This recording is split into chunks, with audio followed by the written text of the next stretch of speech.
So we hope you now feel comfortable with the basics of using Couchbase and our Couchbase Java SDK for your own applications. But there's far more. We've only scratched the surface of Nickel, or what you may think of as SQL for JSON. Also, notice that every operation that we've performed has been synchronous. There are other approaches.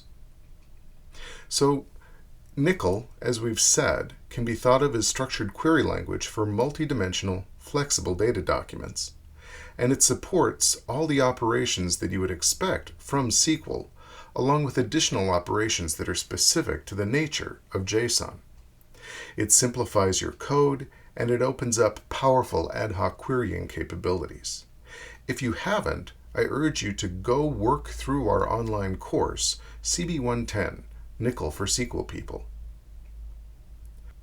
As said, you also may have noticed we've been working with purely synchronous operations. However, there's far more going on under the hood with our SDK. You may have heard of reactive programming. The Couchbase Java SDK supports asynchronous calls using this approach.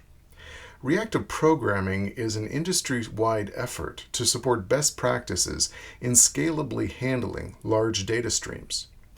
Keywords around it are responsive, resilient, elastic, message-driven. There's more to it, but you can read about it at reactivemanifesto.org. You can learn more about using reactive programming through our SDK, through our instructor-led training courses for developers. You can learn about these classes at training.couchbase.com. Thank you for spending time with us.